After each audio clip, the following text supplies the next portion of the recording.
आज हम बना रहे हैं कंडेंस्ड मिल्क घर पे ही, और घर पे थोड़ा सा सस्ता बन जाता है, बाज़ार से अगर लें तो थोड़ा सा महंगा आता है। अस्सलाम वालेकुम, welcome to love to cook. 1.5 cup सूखा दूध, 1 कप फ्रेश मिल्क और 1 कप चीनी। अब सबसे पहले आप सॉस पैन लेंगे एक, और उसमें डाल देंगे फ्रेश मिल्क।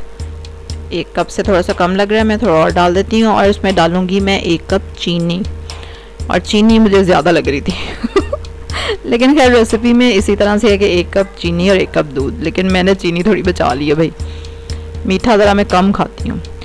ये देखें, दूध में जब उबाल आ जाए दूध तो आंच हल्की कर दें, और इसमें हम डाल देंगे सूखा दूध और इसको हिलाते जाएंगे आराम आराम से। अच्छा, पहले मुझे लगा कि कहीं गुठलियाँ ही ना बन जाएं, लेकिन नहीं बनी थी, मिक्स हो गया। विस्क भी आप यूज़ कर सकते हैं, लेकिन इसको ऐसे ही आप मिक्स करेंगे तो ये डिज़ोल्व हो जाएगा।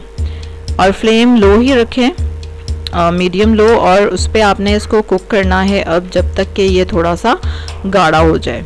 और इसमें कोई ज़्यादा टाइम नहीं लगा था, हाँ 5-6 मिनट ही लगे थे, या उससे भी कम टाइम लगेगा, और ये गाढ़ा होना शुरू हो जाएगा।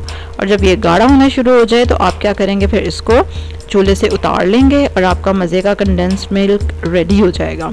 अभी मैं सूजी का मीठा भी एक बनाने वाली हूँ, उसमें मैंने ये कंडेंस्ड मिल्क यूज़ किया है। और आगे हम आइसक्रीम भी बनाएंगे, अब जैसे गर्मियाँ आ रही हैं तो उसमें भी कंडेंस्ड मिल्क हम यूज़ करने वाले हैं। तो इसलिए मैंने सोचा कि सबसे पहले कंडेंस्ड मिल्क बनाना सिखा दिया जाए।